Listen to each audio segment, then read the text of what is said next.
Hey everyone. So Spitfire Labs just released this vintage keys library, which is based off of a Rhodes. I believe it's a Rhodes Mark I. I've been messing around with the vintage keys from Spitfire Audio for a minute, and honestly, I'm really impressed with it, and I'm excited to see how it stacks up against my current favorite Rhodes library, free Rhodes library.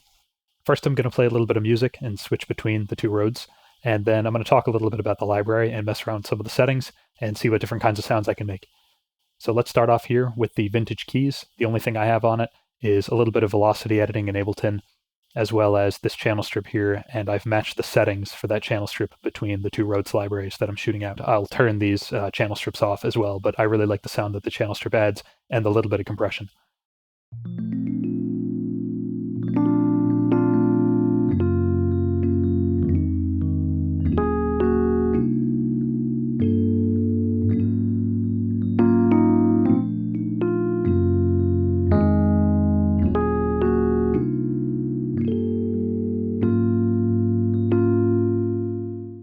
Now let's go over to Electric V from Production Voices and play the same thing.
Now that I've demoed the sound of both of the keyboards with the channel strip, I'm going to turn off the equalizer so you can get an idea of what these libraries sound like in a more natural, unprocessed state.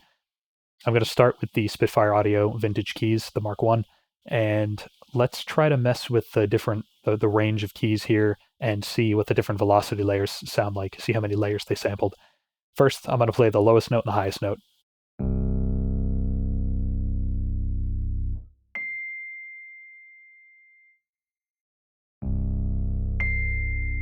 Now let's go through each octave. First, I'll use sustain.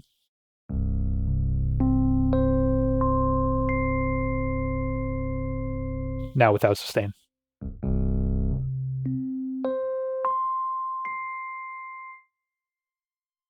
Let's try that on the Electric V.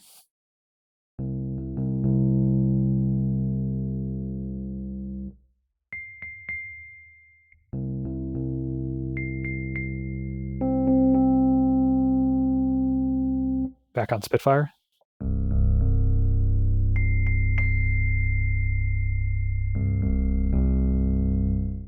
Hear how much more low end we're getting on the Spitfire Mark I? Definitely less bite as well. You can really pick away at the notes and get a little bit more bite, but here's that on Electric V. A lot more bite. It sticks out a lot more pronounced. Okay, let's now do a comparison of the velocity sensitivity and the different velocity layers of both of these libraries. So here is Vintage Keys. Let's try to play as quiet as we can, as soft as we can.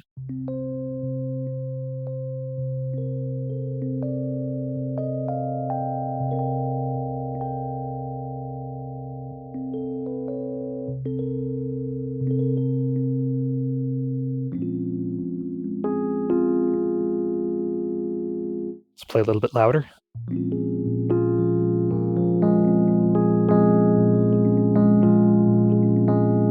That's more mid-range. Now let's try to play very loudly.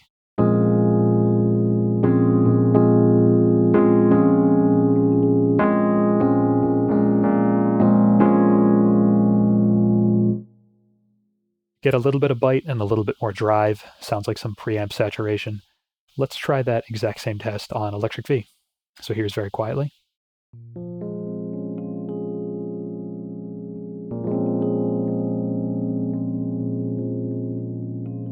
Now let's try a little bit harder.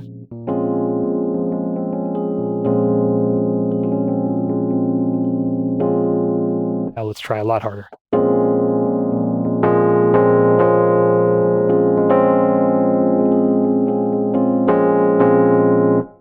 Let's try turning off compression for that.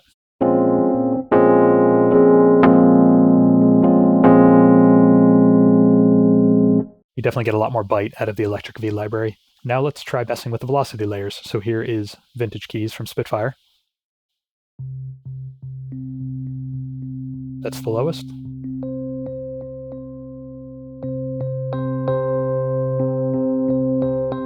You can hear a pretty obvious shift there between the lowest velocity and the second level up. Lowest, second layer, third layer, fourth layer. I'm really smacking away at the keys there. You can definitely use a velocity utility in your DAW to try to smooth out that velocity curve. Let's try the same test with Electric V. Lowest.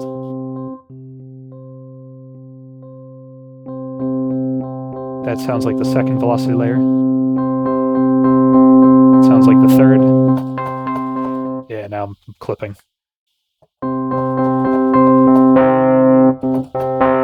And you can also hear a pretty abrupt shift on Electric V when it switches over to the highest velocity layer. Now let's mess around with some of the other sounds that this Vintage Keys library has. Doesn't have that many, but there's a couple here. Nothing but cabinet.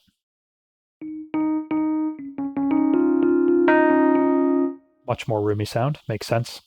And I'm guessing you can do some tweaking here in the reverb section, tone section, or the speed section.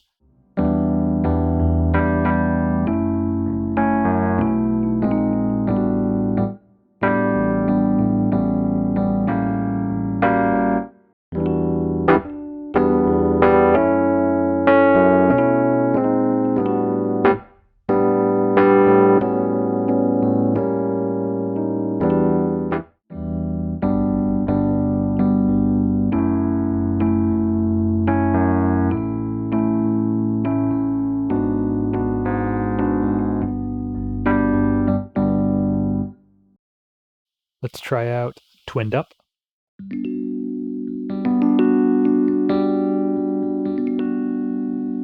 Nice tone out of that.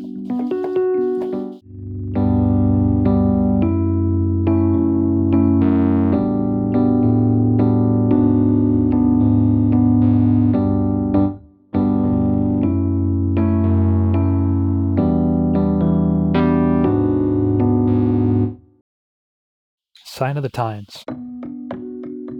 A lot more key noise there. This is pretty cool. It almost has like a music box or toy piano clickiness to the attack. It's actually mostly key noise.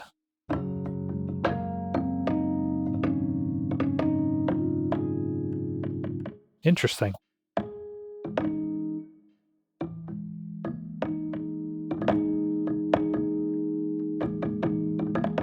unique. I'm not sure how useful that would be a lot of the time.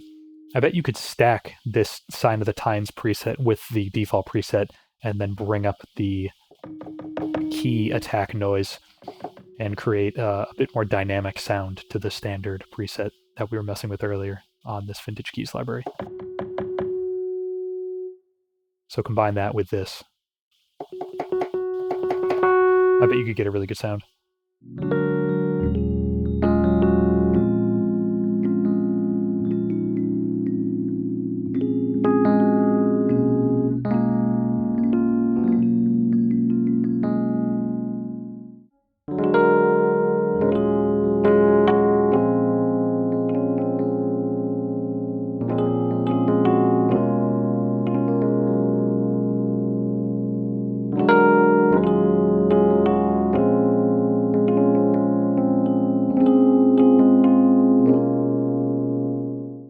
I really hope you enjoyed taking a look at these two Rhodes libraries. I don't think that the Vintage Keys from Spitfire Audio necessarily replaces Electric V. I think it serves a slightly different purpose. I'll probably be using Vintage Keys for more mellow sounds and things that I don't need to cut through a mix, rather provide a softer foundation or bed. I think for lo-fi hip-hop and many other softer applications, Vintage Keys is going to work wonderfully. Other than that, thanks a lot for taking the time to watch this video. Let me know what you think of these libraries. I'd love to hear your thoughts. And let me know what else you want me to check out. I'd love to check out some other libraries in the future.